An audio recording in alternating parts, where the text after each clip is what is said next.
Greetings and welcome to our series of weekly devotionals where we take a look at lectionary readings for the upcoming Sunday, for this upcoming Sunday, and offer a few thoughts for reflection.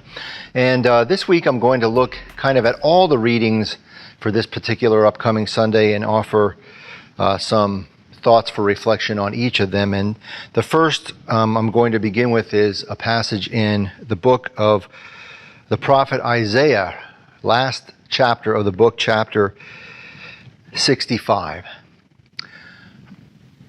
I had a conversation recently with a member of the church who said, you know, Bob, you and I, we're on different ends of the political spectrum, and, you know, that's okay. I voice my political opinions, and your political opinions are very much different when you're talking in church, but that's okay. We can have different political opinions. And I said to him, I've never said anything political, at least partisan politics, in the church, in the pulpit. I never talk about politics. I preach the gospel. That's about it, you know.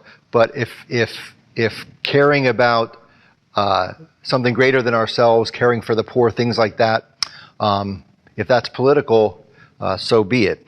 But that conversation just reminded me how it seems everything nowadays is politicized and polarized.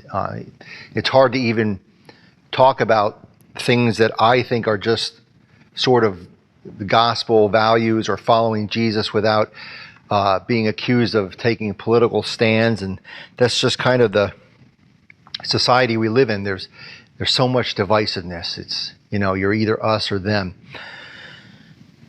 And the people of Judea, I think, experienced something similar back in the time in which this section of Isaiah was written.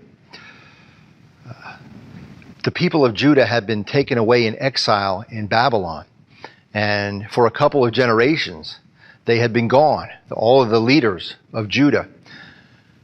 And the folks who were left behind, well, they had to figure out how to make the best of it, how to live life on their own without their leaders. And they came up with certain ways of doing things in those couple of generations.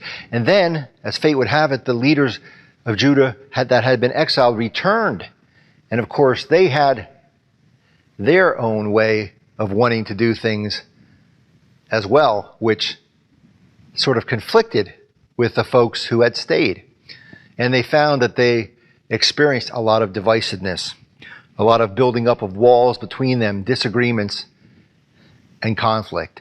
And into this situation, into this environment, chapter 65 of the book of the prophet Isaiah speaks. And Isaiah speaks of God creating a new heaven and a new earth, a different way of being than they currently were living. A way of being, in fact, in which, as Isaiah goes on to write, the wolf and the sheep will come together, the lion and the lamb will lie down together. People who traditionally are at odds with each other will learn to live together.